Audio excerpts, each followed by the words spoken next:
1013, one of the most popular goals for the beginning of the new year is improving your financial situation. So what are some meaningful steps you can take toward meeting your money goals in 2022? Joining me right now is author and certified financial educator Steve Siebold. Good morning. Thank you so much for being here with us. Good morning. Okay, so how can people make good on those financial resolutions? Well, I think one of the things you have to do is find something that really motivates you emotionally to set a financial resolution and actually keep it. You know, we're all good at setting them, but keeping them is a whole different thing. So make it emotional, make it fun, and set a good goal that would excite you and get you motivated to stick to it. Okay, so just a lot of people want to improve their financial wellness. And so most people we hear about, we'll start, I guess, at the beginning with things like improving your credit score, establishing emergency fund. How do we do that, you know, if we're just now getting started, we don't know a lot about money?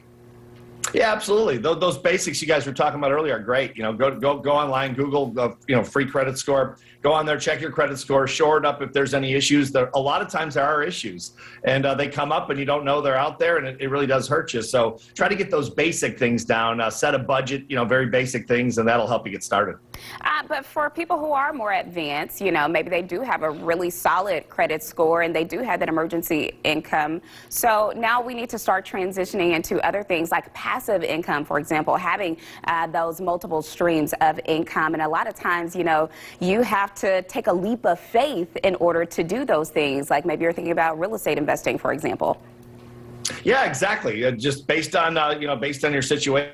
Remember, things like investing are speculative by nature, and if you have the money to lose, then it's not the bad play. But for most people, they probably want to play it safer, maybe by starting a small business or something of that nature where they really can't lose too much money. Be careful; it's easy to lose. But yeah, creating multiple streams of income is what self-made people financially typically do, and it's easier than ever thanks to technology. Yes, and you can learn a lot online. A lot of people who are maybe farther along in their financial walk, they will start to invest as opposed to just saving.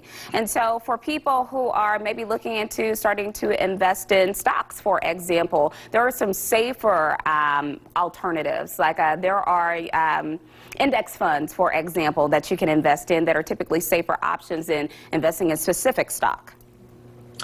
Yeah, absolutely. That's why you want to work with a financial professional. Do not attempt to do this by yourself unless you're an expert.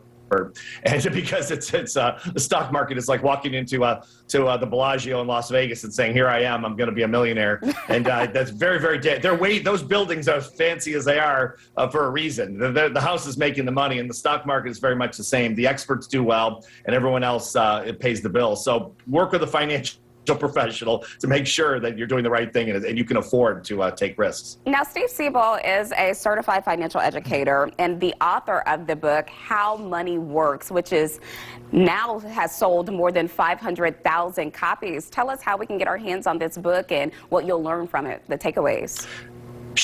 Sure, yeah. I co-authored this book with a gentleman named Tom Matthews, a 40-year veteran. As a matter of fact, he's from Cincinnati, 40-year veteran of the financial industry. And they can get it on Amazon.com or if they go to howmoneyworks.com. And what you'll learn are the basics of financial literacy that we were not taught in schools, simply because the financial lobby does not want it taught, because the less we know, the more they earn.